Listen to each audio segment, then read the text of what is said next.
지금 하나님의 임재를 바라며 우리 임재 찬양 하시겠습니다.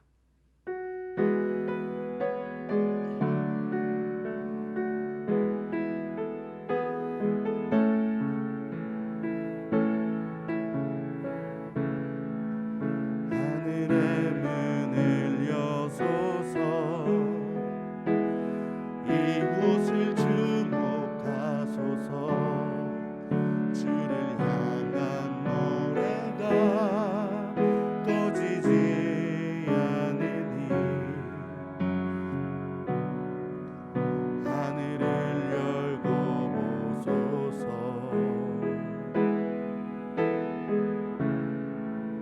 이곳에 임재하소서. 주님을 기다립니다. 기도의 향기가 하늘에 닿으니, 주여 임재하여 주소서. 이곳에 오셔서 이곳에 앉으소서. 이곳에서 드리는 예배를 받으소서. 주님의 이름이, 주님의 이름만이, 오직 주의 이름만 이곳에 있습니다. 아멘.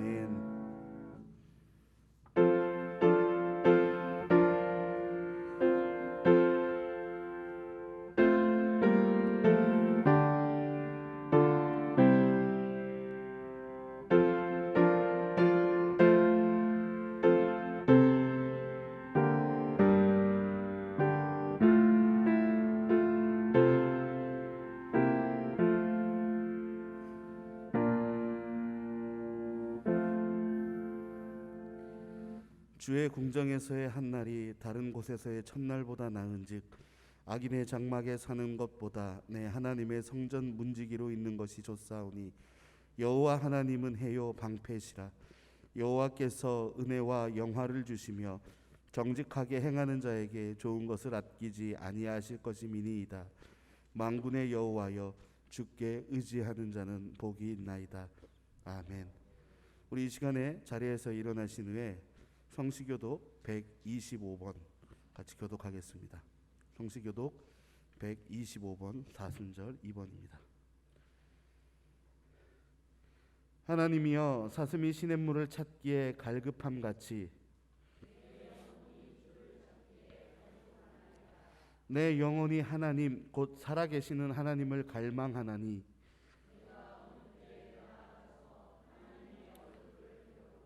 사람들이 종일 내게 하는 말이 내 하나님이 어디 있느뇨 하오니, 내 영혼아, 내가 어찌하여 낙심하며 어찌하여 내 속에서 불안해하는가.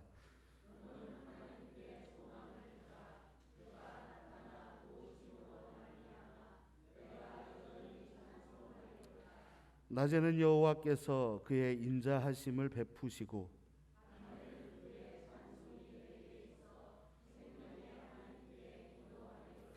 내 반석이신 하나님께 말하기를 어찌하여 나를 잊으셨나이까.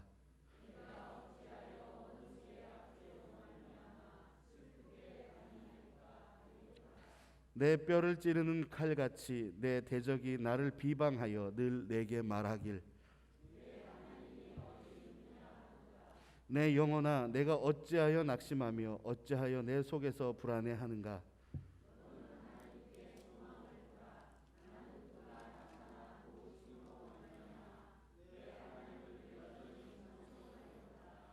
아멘. 이 시간 성경은 찬송가 5장입니다.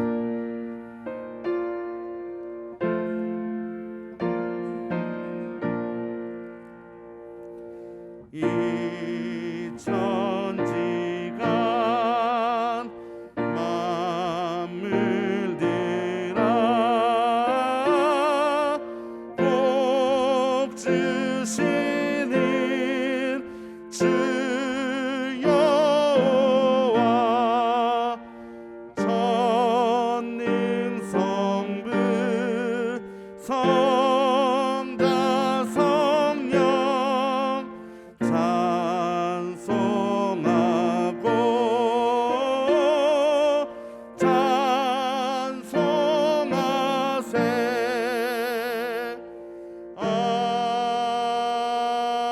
아멘. 자리에 앉으셔서 기도 드리시겠습니다. 인류를 구원하시기 위하여 독생자 예수님을 이 세상에 보내주신 하나님 아버지 감사드립니다. 사순절 두 번째 주일을 맞이하여 저희들이 더욱 경건한 마음으로 성전에 올라왔습니다. 예배드리는 우리 모두에게 오늘도 주님의 그 크신 사랑과 은총으로 채워 주옵소서. 죄악 중에 있는 자를 십자가의 보혈로 정결하게 씻어주시고 고난 중에 있는 성도들을 성령으로 충만함으로 입혀주시사 이겨낼 수 있도록 인도하옵소서. 오늘은 또한 102주년 3.1절 기념주일로 지킵니다. 나라를 사랑하며 박해 속에서도 믿음을 지켰던 신앙의 선조들을 생각하며 저희들도 나라를 위한 기도와 완전한 독립인 통일을 위해 더욱 기도에 힘쓰는 저희들이 되게 하옵소서. 주님의 몸된 교회를 섬기는 저희들이 서로 사랑으로 섬기게 하옵시고 주의 종과 모든 성도들의 주장과 뜻이 주의 십자가 아래 하나 되게 하사 주님 안에서 아름다운 열매를 맺는 교회가 되게 하여 주옵소서. 말씀을 전하는 주의 종이나 말씀을 듣고 순종하는 성도들이 더욱 복음의 불길이 활활 타올라 하나님의 영광을 드러내는 교회가 되게 해 주시옵소서. 어려움 속에서도 불가능하다고 주저앉지 말고 무릎 꿇고 기도하는 교회가 되게 하여 주옵소서. 이 시간 은혜를 사모하며 예배하는 모든 성도들에게 진리의 말씀으로 채우사 은혜가 충만하게 내려 주옵소서. 하나님 영광 받으시고 저희들에게 한없는 은혜를 내려 주심을 믿으며 예수님의 이름으로 간절히 기도드립니다. 아멘.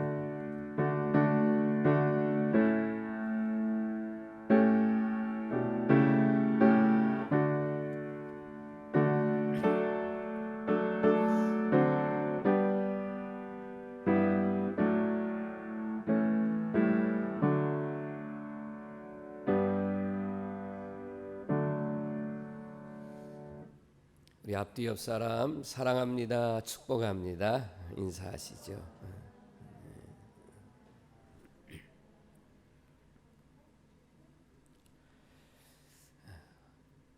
오늘은 3.1절 102주년 기념주일로 지킵니다. 또 우리 교회학교 진급 축하 예배로 드리는데 올해는 중학교 3학년을 졸업하는 이요한 학생이 있고요. 고등학교 3학년을 졸업하는 정미영 학생이 있습니다. 또 이제 각 학년씩 진급해서 빠른 시간 내에 청소년 청년부는 지난주부터 예배가 시작됐고 또 유아부나 아동부는 빠른 시간 내에 예배를 회복해서 주일날 예배드리는 일들을 하도록 그렇게 해 보겠습니다. 다시 한번 우리 성도님들이 우리 교회학교를 위해서 기도해 주셔서 또 하나님의 귀한 역사에 동참하는 그런 일들이 되기를 바랍니다. 이상입니다.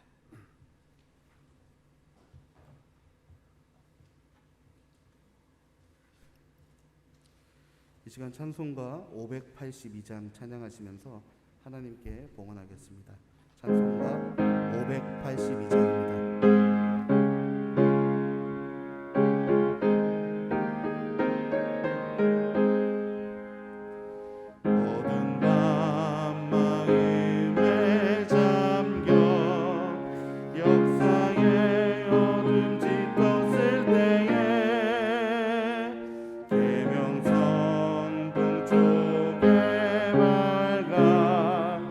이 나라 여명이 와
한번 기도드립니다.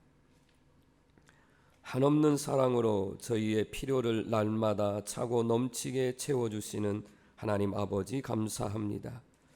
하나님께서 세워주신 가정과 기업과 일을 할 수 있는 힘을 주시고 건강도 주심을 감사드립니다. 생각하면 모든 것이 하나님의 은혜요 사랑임을 깨닫고 이제 더욱 하나님의 말씀대로 살아야겠다는 결단을 갖게 하시고 주의 뜻을 이루며 사는 것을 비전으로 알고 살아가는 성도들이 되게 하여 주옵소서. 이 시간 놀라우신 하나님의 사랑에 감사하며 믿음을 담아 예물을 드립니다. 이 예물이 생명을 살리는 향기로운 제물이 되게 하옵소서.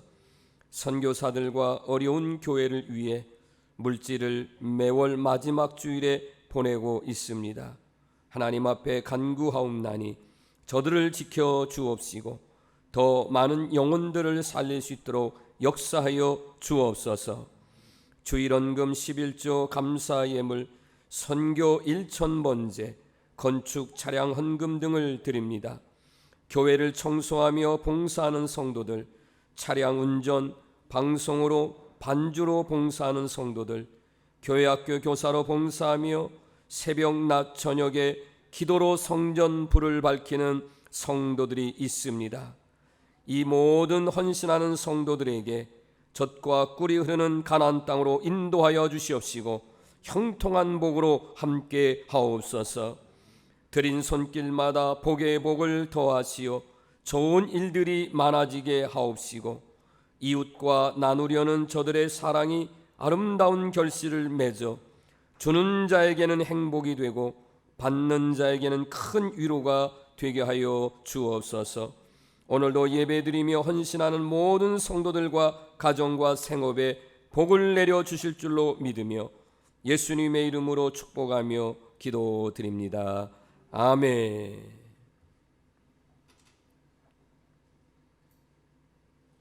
오늘 이 시간 우리에게 주신 하나님의 말씀은 느헤미야 1장 4절에서 11절입니다. 느헤미야 1장 4절에서 11절입니다. 제가 가진 성경 구약 727페이지에 있습니다. 내가 이 말을 듣고 앉아서 울고 수일 동안 슬퍼하며 하늘의 하나님 앞에 금식하며 기도하여 이르되 하늘의 하나님 여호와 크고 두려우신 하나님이여 주를 사랑하고 주의 계명을 지키는 자에게 언약을 지키시며 긍휼을 베푸시는 주여 간구하나이다. 이제 종이 주의 종들인 이스라엘 자손을 위하여 주야로 기도하오니 우리 이스라엘 자손이 주께 범죄한 죄들을 자복하오니 주는 귀를 기울이시며 눈을 여시사 종의 기도를 들으시옵소서. 나와 내 아버지의 집이 범죄하여 주를 향하여 크게 악을 행하여 주께서 주의 종 모세에게 명령하신 계명과 율례와 규례를 지키지 아니하였나이다. 옛적에 주께서 주의 종 모세에게 명령하여 이르시되 만일 너희가 범죄하면 내가 너희를 여러 나라 가운데 흩을 것이요 만일 내게로 돌아와 내 계명을 지켜 행하면 너희 쫓긴 자가 하늘 끝에 있을지라도 내가 거기서부터 그들을 모아 내 이름을 두려고 택한 곳에 돌아오게 하리라 하신 말씀을 이제 청하건대 기억하옵소서. 이들은 주께서 일찍이 큰 권능과 강한 손으로 구속하신 주의 종들이요 주의 백성이니이다. 주여 구하오니 귀를 기울이사 종의 기도와 주의 이름을 경외하기를 기뻐하는 종들의 기도를 들으시고 오늘 종이 형통하여 이 사람들 앞에서 은혜를 입게 하옵소서 하였나니 그때에 내가 왕의 술 관원이 되었느니라. 아멘. 주 안에서 인사합니다. 할렐루야.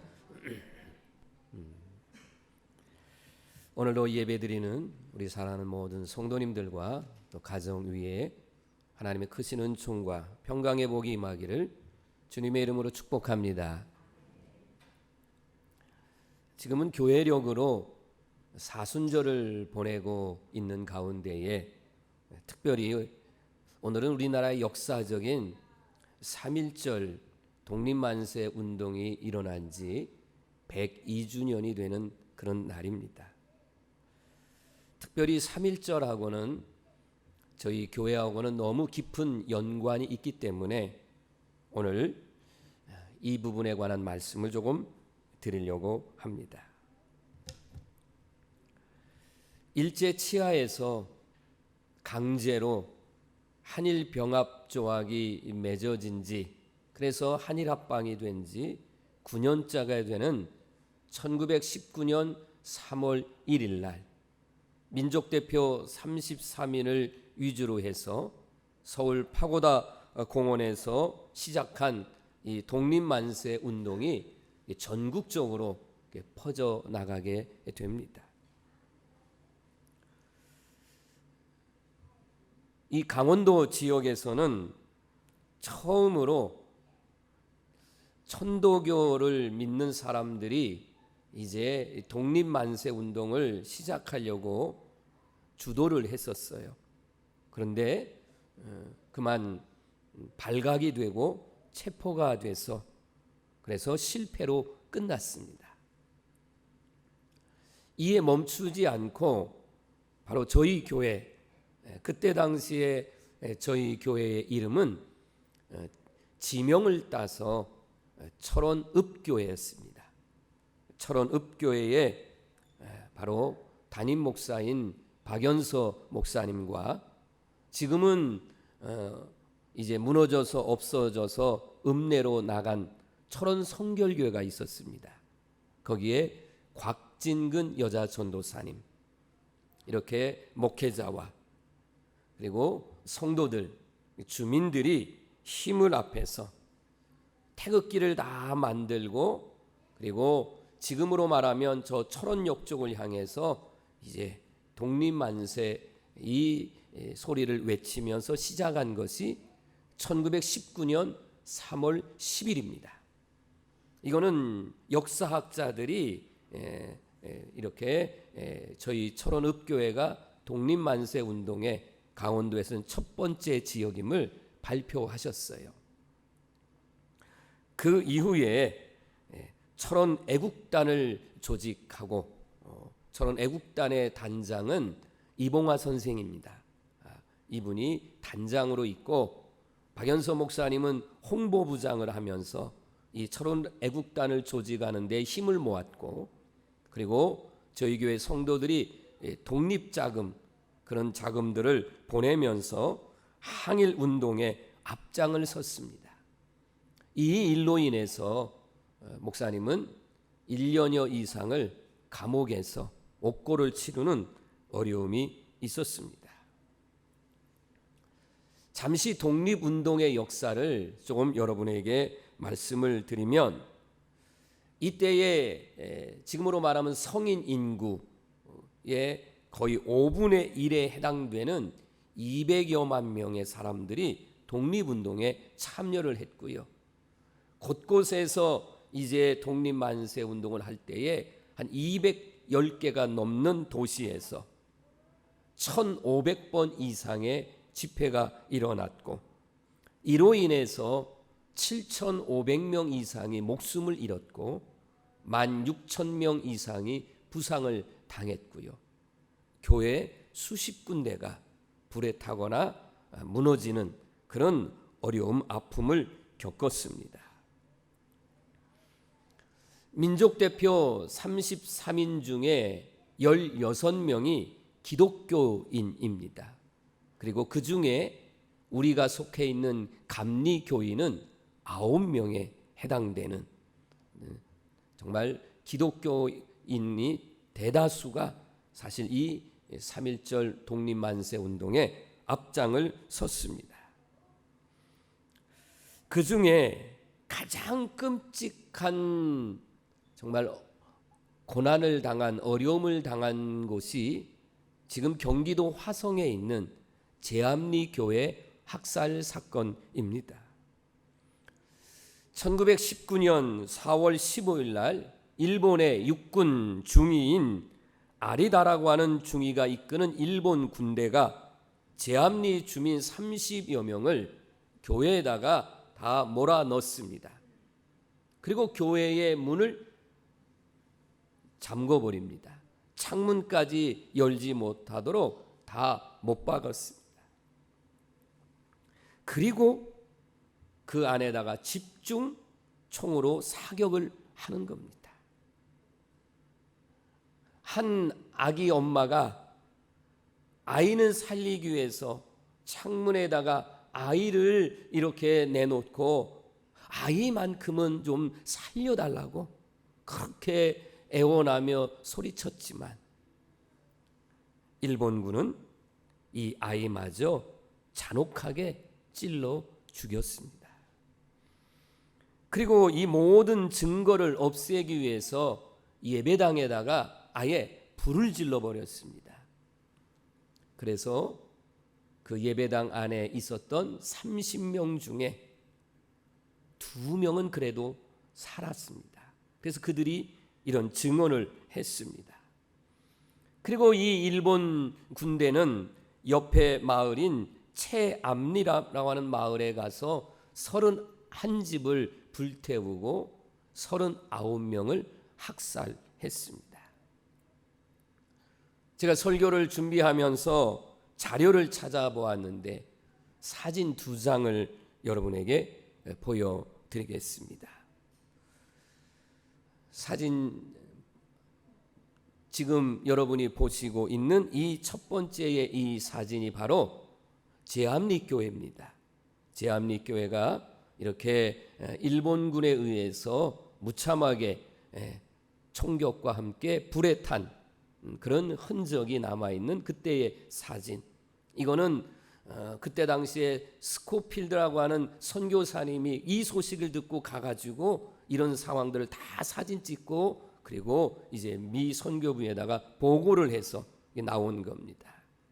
두 번째의 사진은 바로 유족이 이제 죽음 앞에 망연자실하게 앉아있는 어머니와 딸의 모습입니다.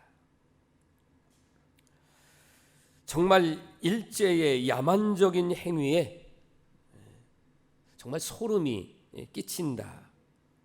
또 그러면 안 된다고 하면서도 그 마음속에 제 마음속에도 의분이 일어나는 것을 이렇게 보게 됩니다. 왜 일본은 이렇게 교회를 탄압하고 기독교인들을 핍박했을까 하는 겁니다. 우리 기독교인들이 전체의 이 독립만세 운동을 대부분 주도를 했습니다. 거의 한 70% 정도의 주도를 했고 그리고 감옥에 간 사람들도 그 정도에 해당된다고 합니다. 그리고 일본은 신토라고 말하는 이 일본 민간 종교에다가 일왕을 천황을 천조 대신으로 제가 우리 교회에 성지순례를 오는 분들에게 사진을 넘겨주세요. 그냥 뭐라고 설명하냐면 신사참배가 뭐냐라고 물어보면 우리 지금 성도님들 연배에 계신 분들은 그냥 주저없이 천황한테 절한 거라고 이렇게 말해요. 여러분 절대로 일왕이 우리의 천황이 아니잖아요. 천조 대신도 아니에요. 그런데 신토라는 이 민간 종교에다가 일왕을 천조 대신은 신으로 이렇게 매칭을 해서 섬기도록 했어요. 그리고 그들의 상징인 신사를 곳곳에다가 학교에다가 심지어는 교회 안에서마저도 하나님 앞에 예배드리기 전에 먼저 동쪽에 있는 신을 향해서 경배하라 동방요배라고 하는 이걸 강요했습니다. 이것에 대해서 기독교가 반대를 하고 독립만세 운동을 하고 또 한편으로는 부끄럽게 신사참배 앞에 무릎을 꿇은 이런 적도 있습니다. 우리나라뿐만 아니라 세계 역사를 살펴보니까 나라와 민족의 위기 때마다 그때마다 어김없이 일어나서 나라를 위해서 독립을 위해서 정말 기도했던 그런 성도들의 모습들을 보게 됩니다. 오늘 3.1절 102주년을 맞이하고 강원도에서 첫 번째 독립운동을 일으켰던 교회, 신사참배 거부 첫 번째 운동의 순교자인 강종근 목사님이 저희 교회를 담임했던 그 신앙의 선배들을 생각하면서 오늘 다시 한번 우리 성도들도 믿음의 선배들의 믿음을 본받고 이제부터 오늘 본문에 나오는 느헤미야의 말씀을 전할 텐데, 느헤미야가 조국을 사랑하며 눈물의 기도를 올렸고 그리고 고국에 돌아가서 예루살렘 성벽을 건축했던 과정을 살펴보면서 오늘 다시 한번 우리 성도들도 나라를 사랑하시고 나라를 위해서 기도하시고, 그리고 제가 우리 성도들에게 늘 말씀드린 것 중에 하나가 우리는 반쪽 독립이잖아요. 우리는 완전한 독립은 남과 북의 통일입니다. 이때까지의 이런 사명을 감당할 수 있는 그런 우리 교회, 우리 사랑하는 모든 성도들이 되기를 간절히 바랍니다. 느헤미야는 아닥사스다 왕 20년 기슬르월에 느헤미야가 수산궁에 있다, 1절 말씀에 이렇게 시작이 됩니다. 이때를 주전 445년, 그리고 기슬르월은 9월 중순에 해당되는 그런 날입니다. 이때의 느헤미야는 어떤 직책을 가지고 있느냐 하면 11절 말씀을 보시면 그는 수산궁에서 왕의 술 관원으로 있었다, 이렇게 표현하고 있습니다. 그런데 여러분, 왕의 술 관원이 우리가 자칫 그냥 직업이 지위가 낮은 사람으로 여길 수 있겠는데 그렇지 않습니다. 옛날에는 이 음식으로, 술로 왕을 독살하는 일들이 많이 있습니다. 그래서 왕이 가장 신임하는 사람 아니고는 이런 일을 맡기지 않습니다. 그리고 이 직책은 오늘날로 표현한다면 대통령 비서실장쯤에 해당하는 그런 지위라고 얘기해도 아마 틀림이 없을 겁니다. 훗날 느헤미야가 예루살렘 성벽을 건축하는데도 이 직책을 가지고 있었고, 그래서 왕에게 허락을 받고 또 왕이 얼마나 신임했는지 경호원을 보내주고 그리고 성벽을 재건할 수 있는 그런 물자를 대주고, 그래서 큰 힘을 발휘했었던 것 중에 하나가 느헤미야가 가지고 있었던 지위였습니다.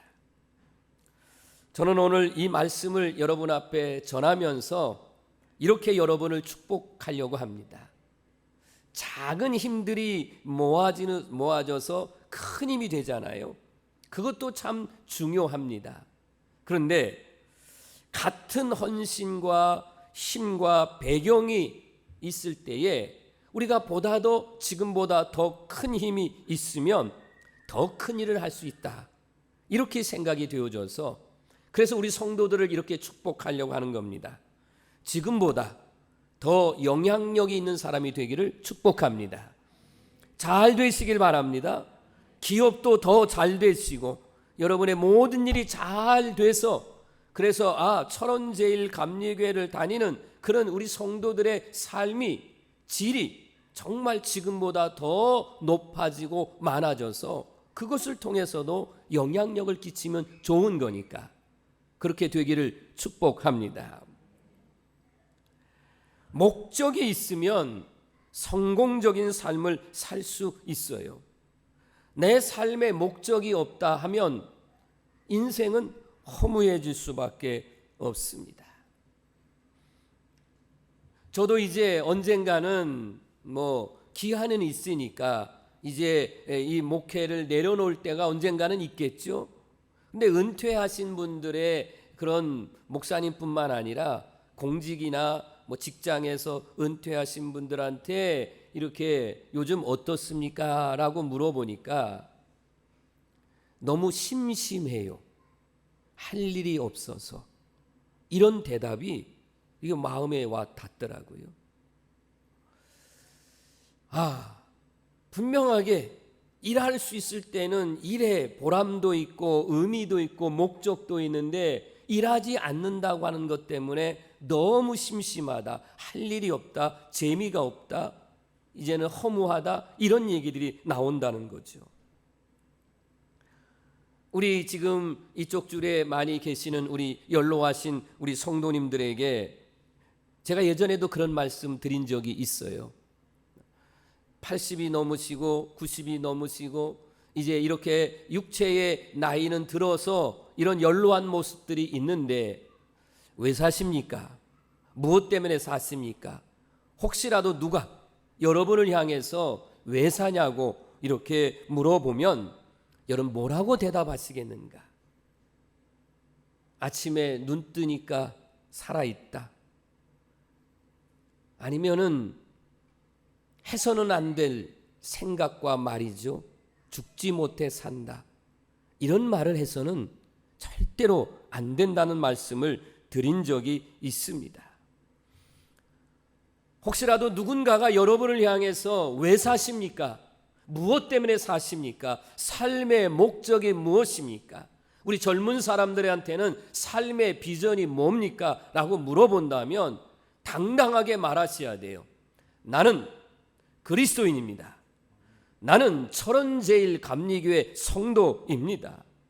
나는 하나님이 부르시는 그날까지 복음 안에서 통일을 위해서 기도하는 사람입니다.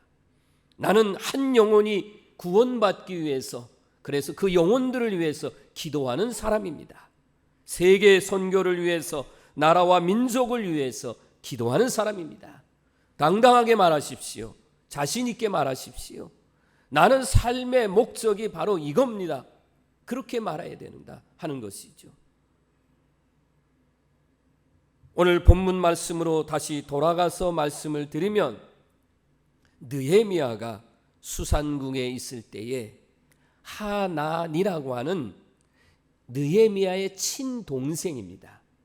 이 친동생이 두 사람과 함께 느헤미야를 찾아왔습니다. 이 하나니는 형이 높은 관직에 있으니까 그냥 그대로 이 바사에 있으면 얼마든지 먹고 사는데 지장 없고 잘 살 거예요.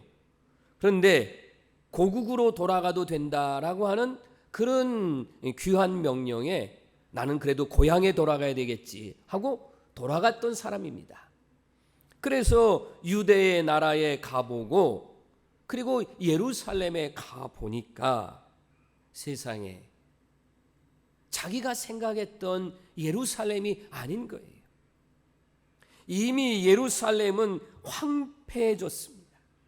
예루살렘 성벽은 무너졌습니다.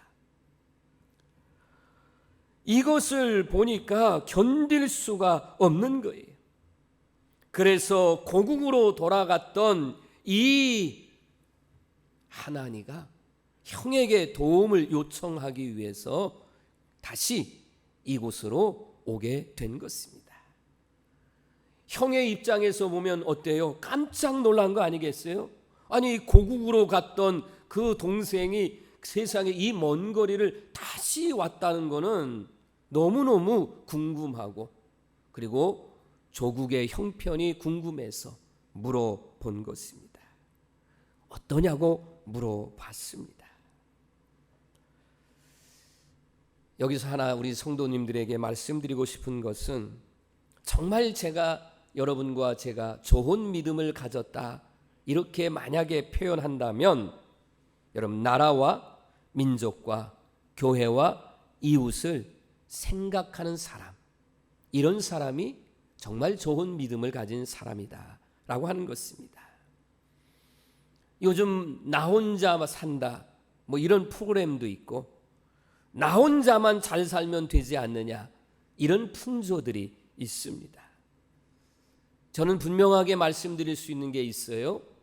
나 혼자만 잘 산다는 것은 가장 잘못 사는 방법 중에 하나입니다.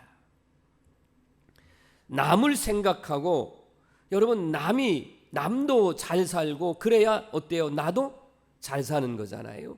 여러분 한번 단순하게 생각해 봐도 여러분 우리가 지금 그냥 우리가 이 교회가 있는 중심으로 얘기한다면 관절리 마을, 월아리 마을, 뭐 율리리 마을, 여러분이 살고 있는 그런 마을에 여러분 내 옆집도 잘 되면 나도 좋은 거잖아요. 근데 옆집 뭐 앞뒤 집이 다 잘못되는데 나만 잘 되면 나 행복하다 이렇게 말하는 게 쉽지 않아요. 그렇지 않잖아요. 예전에 했던 말이지만 이제는 이 말이 바꿔졌죠. 내 자식 잘 되기를 바래서 그래서 땀 흘려 고생하면서 학교 보내고 학원 보내고 뭐 과외 시키면서 그런데도 공부를 안 하면 자녀들한테 야 배워서 남 주냐 공부해서 남 주냐 너 잘 되라고 공부시키는데 왜 안 하느냐 이렇게 예전에 우리네 부모님들이 이런 말을 했었어요. 근데 이 말이 이제는 바뀌어졌죠. 이제는 뭐라고 그래요? 배워서 남 주자. 내가 배워서 내가 습득한 거, 내 노하우를 그래서 제가 우리 성도들의 기도와 또 교회의 협력으로 그래서 저 중국이나 캄보디아나 이런 곳에 가서 가르침의 사역을 하는 것 그런 의미가 있는 거죠. 제가 11년 신학 공부를 했고 30여 년 이런 목회를 한 이 목회적인 이런 노하우나 이런 신학적인 이런 지식들을 이제 좀 열악한 배움이 정말 필요한 그런 곳에 가서 가르치는 거죠. 이 사명을 지금 10여 년 동안 해왔습니다. 하면서 얼마나 보람 있고 기쁨이 있는지 모릅니다. 형 느헤미야는 고국이 어떠냐라고 하는 질문에 느헤미야 1장 3절을 한번 보시면 지금 예루살렘에 사는 사람들은 큰 환난을 받고 마치 일본에 의해서 우리 선조들이 능욕을 받는 것처럼 능욕을 받고 있다는 거예요. 예루살렘 성이 회파되고 성문은 불탔다는 거예요. 이 말을 들으니까 4절에 보면 앉아서 울고 수일 동안 슬피 울며 그리고 금식하며 기도했다 이랬습니다. 느헤미야는 지금 바사 페르시아에 있는 거예요. 고국하고는 멀리 떨어져 있죠. 나는 이제는 어쩔 수 없지. 나는 이제는 여기서 내가 살고 있는데 뭐 내가 어떻게 하랴 이런 반응을 하지 않았어요.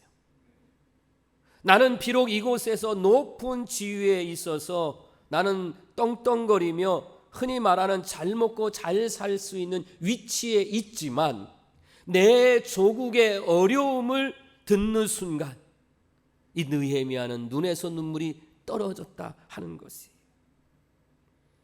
나 자신만을 생각했다면 나 혼자만 잘 살면 된다는 이런 마음이 있었다면 울 필요가 없죠. 권세가 있어요. 왕의 총애를 받아요. 그러니까 재산도 많을 거예요. 부족함이 없어요. 그런데 나를 위해서 우는 게 아니에요. 오직 조국, 이스라엘, 유다, 예루살렘을 위해서 그는 울고 있다 하는 것입니다. 예수님께서도요, 십자가의 순환을 당하시기 얼마 전에 이렇게 내려오시다가 바로 건너편에 예루살렘이 보이는 겁니다. 저도 성지순례 가서 그렇게 봤어요. 여기서 맞은편에 예루살렘이 쫙 들어옵니다. 지금은 너무 가슴이 아픈 것 중에 하나가 뭐냐면 그 예루살렘에 하나님의 성전은 지금 무너져 있고 이슬람의 모스크 황금 사원이라고 그래서 뚜껑이 다 황금이에요. 그게 번쩍번쩍 빛나고 있어요. 예루살렘에. 그러니까 얼마나 가슴이 아픈지 몰라요.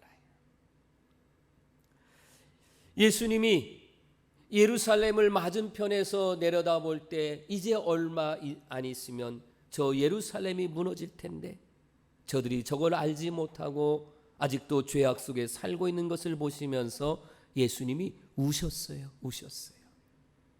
그리고 40년 후에 돌 위에 돌 하나가 남기지 않을 정도로 로마에 의해서 예루살렘 성이 무너졌고 지금까지 무너져 있습니다. 사랑하는 성도 여러분, 여러분에게 억지로의 눈물을 요구하는 것은 아니지만 영적인 우리가 삶에 있어서의 필요한 것은 뭐냐? 영적인 눈물은 흘려야 됩니다. 이게 막혀서는 안 됩니다. 우리 집에, 여러분 집에 수돗물이 나오지 않으면 조금 불편하죠. 몇 시간, 며칠 기다리면 됩니다. 그러나 영적인 근원이 막히면 어때요? 그 영혼은 죽은 영혼이 될 수밖에 없기 때문에 때로는 우리가 이 나라와 민족을 위해서, 여러분 가족의 구원을 위해서, 우리가 이웃을 위해서 때로는 눈물을 흘려야 한다는 것입니다. 그래서 느헤미야는 4절에 그가 눈물을 흘린 것으로 끝나지 않고 그 다음에는 뭘 했느냐 하면 그는 하나님 앞에 금식하며 기도를 했습니다. 6절에 이렇게 기도를 합니다.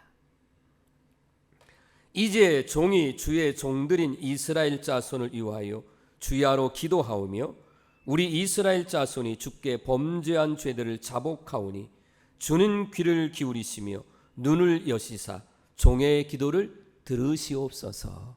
아멘. 이렇게 기도합니다. 그리고 11절 말씀을 이제 비춰드릴 텐데 11절 말씀을 잘 주의해서 한번 여러분들이 보시길 바랍니다. 주여 구하오니 귀를 기울이사 종의 기도와 주의 이름을 경외하기를 기뻐하는 종들의 기도를 들으시고 오늘 종이 형통하여 이 사람들 앞에서 은혜를 입게 하옵소서. 아멘. 자, 그대로 한번 성경 구절을 놔두고 봅시오. 그러면 여기서 오늘 종이 형통하여 이 사람들 앞에서 은혜를 입게 하옵소서라고 하는 이 기도의 원문의 본 뜻은 어떤 뜻이냐면 이제 당신의 종이 느헤미야가 그러는 거죠. 내가 이제는 왕의 승인을 받으러 가야 됩니다. 조국에 가야 되잖아요. 왕이 허락해야 되죠. 함부로 왕에게 말했다가는 당장 목이 날아갈 수도 있잖아요. 그래서 이렇게 하나님 앞에 기도를 하는 겁니다. 이제는 당신의 종인 제가 왕의 승인을 받으러 나가는 이 일을 할 텐데 하나님이여 들으시고 승인받게 해 주옵소서, 성공하게 해 주옵소서. 이렇게 기도를 한 것입니다. 느헤미야는 유다의 일을, 예루살렘의 일을 누구의 일처럼 여겼어요? 내 자신의 일처럼 여겼어요. 그래서 하나님 앞에 그렇게 목숨을 내걸고 하나님 앞에 기도하기를 시작했다는 것입니다. 미리 결론적으로 말씀드릴게요. 예루살렘 성벽이 무너진 지가 몇 년 전이냐면 거슬러 올라가 141년 전입니다. 586년에 망했어요. 그래서 회파됐습니다. 141년에, 586년에. 그리고 지금은 445년이에요. 그러니까 141년이 지난 거예요. 세상에 141년 동안 하나님의 성전과 성벽이 무너진 채 방치되어 있었다는 거죠. 바로 이곳을 며칠 만에 복원하게 되냐? 52일입니다. 여러분 깜짝 놀랄 일이잖아요. 141년 동안 할 수 없었던 일을 52일 만에 완공한 것은 어디로부터 시작되느냐? 느헤미야 이 한 사람의 기도로부터 시작되었다. 할렐루야. 한 사람의 기도가 대역사의 출발점입니다. 여러분, 우리 교회만도 한번 생각해 보세요. 여러분, 우리 교회 건축에 대한 얘기를 우리 성도님들한테 많이 말씀드렸습니다만은, 여러분, 지금도 우리가 물론 무너져 있지만, 그러나 이렇게 복원 기념 예배당을 2013년도 10월 29일 날 복원할 수 있었던 것은 어디에 있었어요? 여러분, 우리가 하나님 앞에 할 수 있었던 건 뭐예요? 기도였습니다.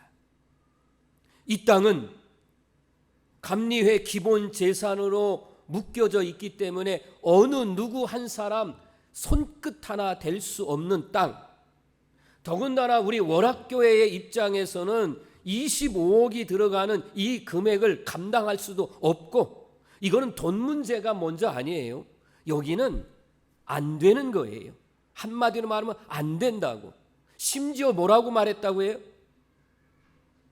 저 본부에 있는 분들이 그냥 안 된다는 걸 강조하기 위해서 한 말이에요. 하나님을 무시해서 하는 말은 아니고요.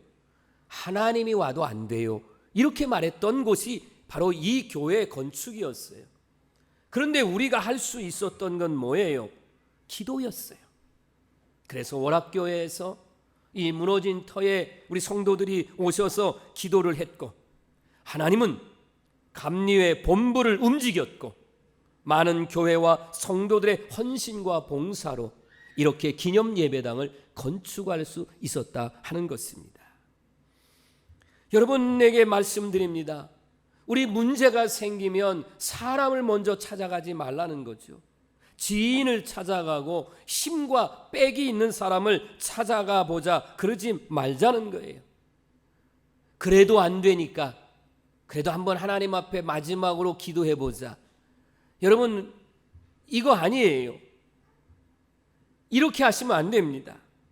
우리 성도들은 어떻게 하냐면 내 생각과 내 방법으로 안 되니까 마지막 최후의 수단이 기도 아니에요. 아멘 아니에요. 어떤 일을 시작하기 전에 먼저 하나님 앞에 기도의 무릎을 꿇으십시오. 먼저 하나님 앞에, 하나님 이 일을 시작하는데 하나님 역사해 주십시오. 하나님께서 인도해 주옵소서. 하나님 앞에 최초의 수단으로 기도하시면 끝까지 하나님 책임져 주시고, 아멘, 하나님 이루어 주실 줄로 믿으시길 바랍니다.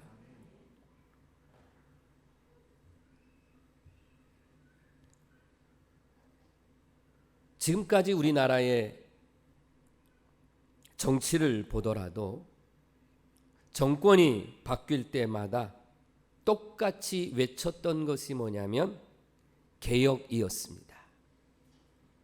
어김없이 개혁이었고, 그리고 집권한 지 1년 차 될 때까지는 아주 대통령의 그 정부와 대통령의 그 신뢰도, 그게 보통 어떤 때는 90%가 넘을 때도 있고 80%가 넘을 때가 있어요.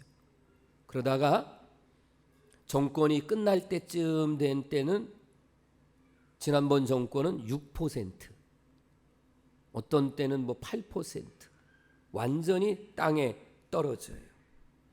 그거로 끝나는 게 아니고 지금까지 거의 모든 대통령들이, 가족들이, 측근들이 감옥에 가거나, 지금도 그런 일들이 계속되고 있습니다. 왜 정권이 바뀔 때마다 개혁한다고 했고 그 개혁이 성공하지 못하느냐? 혼자서 몇 사람만이 개혁하려고 하기 때문에 그렇습니다. 저는 설교 중에 정치나 이런 얘기를 많이 안 한다고 했기 때문에 더 깊게는 얘기하지 않으려고 하지만, 여러분 정말 나라와 민족을 위해서 기도해야 됩니다. 굉장히 위험한 요소들이 너무 많이 있습니다.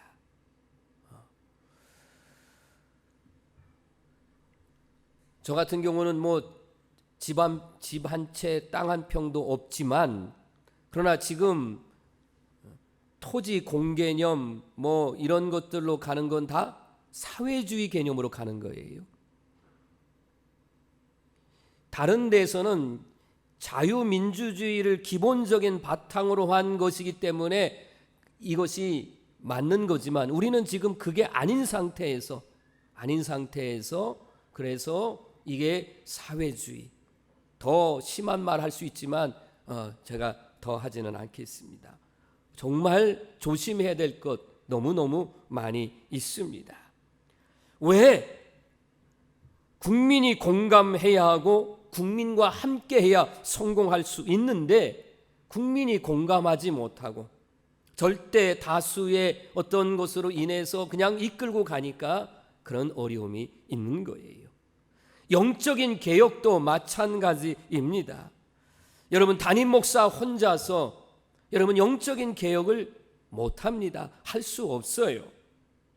담임 목사와 우리 모든 성도들이, 그리고 여기에 하나님이 함께 하실 때에 영적인 개혁은 일어나고 바르게 될 줄로 분명히 믿습니다.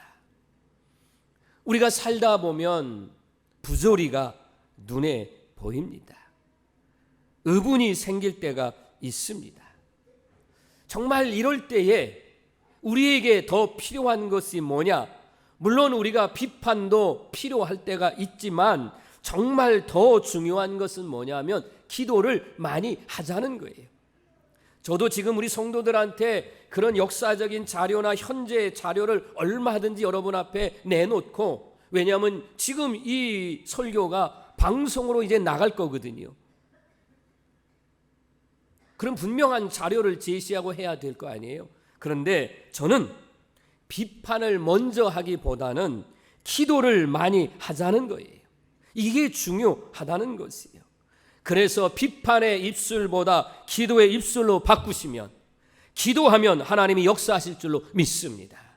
이걸 믿기 때문에 더 이상 그런 사실을 여러분 앞에 밝히고 비판하려고 하지는 않습니다. 기도하시면 생각이 변하고 언어가 변하고 불가능한 것이 가능해지고 믿음을 가지고 가면 마침내 승리할 줄로 믿습니다. 여러분, 느헤미야를 보세요. 141년 동안 무너진 채 방치되어 있던 이 예루살렘의 성벽을 그가 뭐로 했다고요? 기도했어요. 기도. 왕 앞에 나갈 때도 기도했고, 그리고 느헤미야 6장 15절 말씀에 보면 분명하게 뭐라고 돼 있어요? 성벽의 역사가 52일 만에 이루어졌다는 거잖아요. 성경에 분명히 기록이 되어 있습니다. 그러면 이 일을 재건할 때에 다 도와줬느냐? 아니에요. 언제든지 주의 일을 하려고 하면 방해꾼들이 있어요.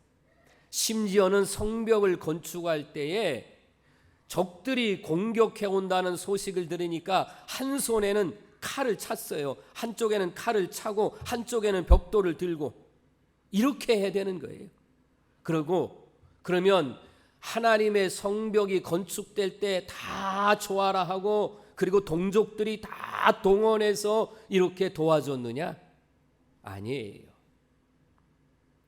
특별히 권세가 있는 사람들, 부귀 영화를 누리고 있는 사람들은 안 한다는 거죠. 방관자예요. 동조하지 않습니다. 내가 왜 거기 가서 일해? 나 안 해. 돕지를 않습니다.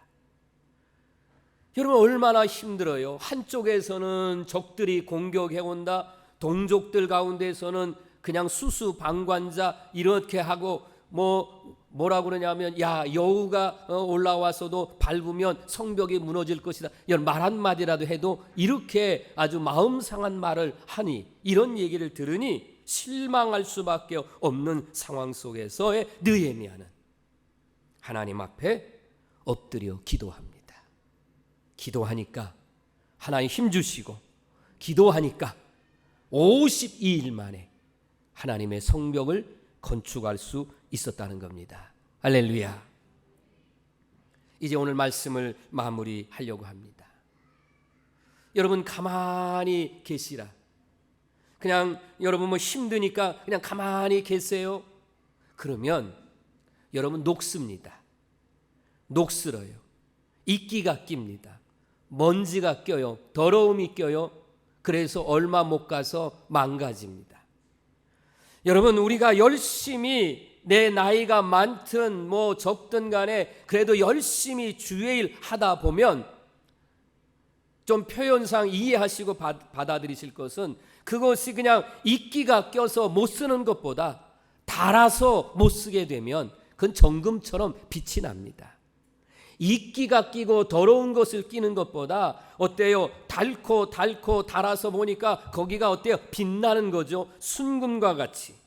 나는 우리 성도들이 정말로 주의 일에 기도에 무릎을 꿇고 주님 앞에 헌신하고 봉사하며 그렇게 살게 될 때에 여러분의 인생은 아름다운 인생의 열매를 맺을 것이고, 하나님 앞에 갈 때도요, 할렐루야 할렐루야 하며 기쁨으로 나는 가게 될 줄로 그렇게 믿습니다. 사랑하는 성도 여러분, 성도의 나라 사랑은 당연한 겁니다. 저희 교회의 그 기도 제목 가운데 순교자의 믿음을 본받고, 그 다음에는 어때요? 영혼을 사랑하고 나라를 사랑하자라는 표현을 하고 있고, 완전한 독립인 통일을 위해서 기도하는 교회. 적어도 우리 성도님들은 이 세 가지의 정말 중보의 기도의 그 기도 제목을 늘 마음속에 품고, 우리의 믿음의 선배들이 피와 땀과 눈물로 그리고 지켜낸 이 조국을, 그리고 더 나아가서 분단된 이 현실 앞에 이 완전한 통일을 위해서, 그것도 복음으로 통일되는 날을 소망하면서 하나님 앞에 기도에 무릎을 꿇고 나갈 때에, 여러분, 하나님 앞에 나라와 민족을 위하여 드는 손은 거룩한 손입니다. 하나님 앞에 거룩한 손을 들고 이 나라와 이 민족을 위하여, 통일을 위하여 하나님 앞에 기도하는 우리 성도 되기를 주의 이름으로 축원합니다. 안 된다는 부정적인 생각 떠나가고, 하나님은 1945년 8월 15일 날 도적같이 해방을 주셨던 것처럼, 하나님은 하나님의 방법, 하나님의 때에 기도하는 성도의 기도를 들으시고 반드시 하나님의 때에 완전한 독립인 통일도 이루어 주실 줄로 믿습니다. 다시 한번 이 말씀을 가슴에 품고 느헤미야와 같이 우리 다 함께 민족을 위하여 기도하는 우리 모든 성도 되기를 주의 이름으로 축원합니다. 기도하겠습니다. 사랑이 많으신 하나님 아버지, 감사드립니다. 3.1절 독립만세 운동 102주년을 맞이하면서 그 옛날 우리 믿음의 선배들이 생명을 내걸고 나라의 독립을 위해서, 신앙을 지키기 위해서 기도하면서 목숨도 아끼지 않고 살았던 그 모습을 본받아 우리도 주님을 위해서, 독립을 위해서 거룩한 손을 들고 하나님 앞에 기도하며 나가는 우리 모두가 되게 해 주옵소서. 기도는 응답인 줄로 믿습니다. 확실한 믿음을 가지고 거룩한 손을 들고 여호와 하나님 앞에 기도해서 반드시 하나님의 때에 하나님의 방법으로 통일을 이루게 하시고 세계 선교에 앞장서는 이민족 되도록 인도하옵소서. 대한민국의 최북단에 있는 교회이지만 하나님 아버지, 이 귀한 거룩한 사명을 감당하게 하시고 통일이 되는 그날 제일 가까이에 북한이 있기에 그 땅에 가서 복음을 전하며 같이 행복한 성도로, 행복한 사람으로 살아가는 역사가 일어나게 인도하여 주옵소서. 다시 한번 이 기도의 사명을 가슴에 품고 세상에 나가 승리하는 우리 성도들 다 될 줄로 믿으며 예수님 이름으로 기도드립니다. 아멘. 이제 자리에서 일어나셔서 파송의 찬송가 580장 하나님 앞에 찬양 드리겠습니다. 찬송가 580장입니다.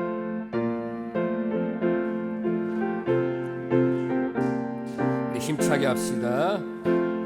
삼천리반도 금수강산 하나님 주신 농산, 삼천리반도 금수강산 하나님 주신 농산 동산에 할릴만한 서방의 일꾼을 부르네. 곧 이날에 일 가려고 그 누가 대답을 할까. 일하러 가세 일하러 가 삼천리 강산 위에. 하나님 명령 받았으니 반도강산에 일하러 가세. 삼천리 반도 금수강산 하나님 주신 동산. 삼천리 반도 금수강산 하나님 주신 동산. 봄 돌아와 밭 갈 때니 서방의 일꾼을 부르네. 곧 이날에 일 가려고 그 누가 대답을 할까. 일하러 가세 일하러 가 삼천리 강산 위에. 하나님 명령 받았으니 반도강산에 일하러 가세. 삼천리 반도 금수강산 하나님 주신 동산.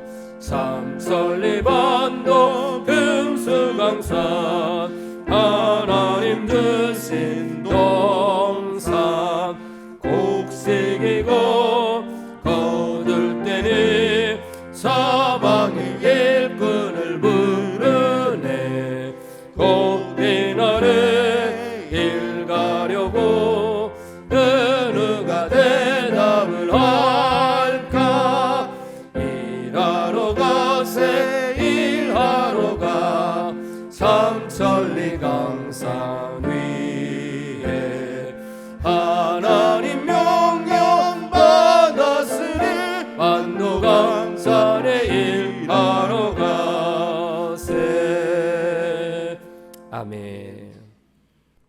길과 진리와 생명 되신 우리 구주 예수 그리스도의 은혜와 하나님 아버지의 넓고 크고 무한하신 사랑하심과 보혜사 성령님의 감화감동 역사 하나 되심의 은혜가 오늘 귀한 생명의 말씀 듣고 나라와 민족을 사랑하되 느헤미야와 같이 기도하며 헌신해서 하나님의 나라, 이 땅에 하나님의 나라가 이루어지기를 소망하며 거룩한 손을 들어 기도하기를 결단하며 나서는 우리 모든 성도들과 섬기는 교회와 이민족 열방에까지 영원토록 함께하옵시기를 간절히 축원하옵나이다. 아멘.